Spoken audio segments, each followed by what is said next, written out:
जरूर यह रही चुड़ैल वाली एक पूरी कहानी। पीपल के पेड़ वाली चुड़ैल गांव का नाम था सोनपुर। गांव के बाहर एक पुराना पीपल का पेड़ था, जिसके बारे में कहा जाता था कि वहां रात के समय कोई न जाए। लोग कहते थे कि उस पेड़ पर एक चुड़ैल रहती है। दिन में वह पेड़ बिल्कुल सामान्य लगता, लेकिन जैसे ही सूरज ढलता वहां से अजीब अजीब आवाजें आने लगती, कभी हंसी कभी रोने की आवाज। गांव में एक लड़का रहता था, नाम था रमेश। वह पढ़ा लिखा था और भूत प्रेत की बातों पर विश्वास नहीं करता था। एक दिन गांव वालों ने उसे कहा, रमेश तू पढ़ा लिखा है, पर उस पीपल के पास मत जाना, वहां चुड़ैल रहती है। रमेश हंस पड़ा। चुड़ैल वुड़ैल कुछ नहीं होती, उसने कहा।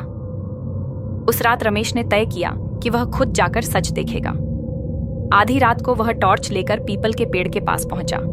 चारों तरफ सन्नाटा था। अचानक उसे किसी के घुंघरुओं की आवाज सुनाई दी। उसने टॉर्च घुमाई तो देखा, सफेद साड़ी में एक औरत, उल्टे पैर, खुले बाल और आंखें लाल। रमेश की रूह कांप गई। औरत बोली, तू यहाँ क्यों आया है? रमेश डरते हुए बोला, मैं देखने आया था कि लोग झूठ बोलते हैं या सच। चुड़ैल की आंखों में आंसू आ गए। उसने कहा, मैं चुड़ैल नहीं हूं, मुझे चुड़ैल बना दिया गया। उसने अपनी कहानी सुनाई। कई साल पहले वह इसी गांव की बहू थी। उस पर झूठा इल्जाम लगाया गया, उसे पीटा गया और मरा समझकर पीपल के पेड़ के पास छोड़ दिया गया। तड़प थड़प कर उसकी मौत हो गई और उसकी आत्मा यहीं भटकने लगी। रमेश को बहुत अफसोस हुआ। उसने कहा, अगर मैं तुम्हारी मदद करूं तो क्या तुम्हें शांति मिल सकती है?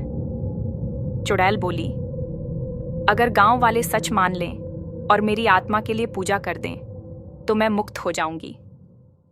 अगले दिन रमेश ने गांव वालों को सारी बात बताई। पहले किसी ने विश्वास नहीं किया, लेकिन जब कई लोगों ने रात में उसे देखा तो सब डर गए। गांव में पूजा करवाई गई, गलती मानी गई और माफी मांगी गई।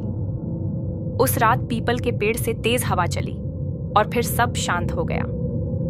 उसके बाद न तो कोई आवाज आई, न कोई चुड़ैल दिखी। पीपल का पेड़ आज भी खड़ा है, पर अब लोग कहते हैं वह चुड़ैल नहीं थी, वह एक बेगुनाह आत्मा थी।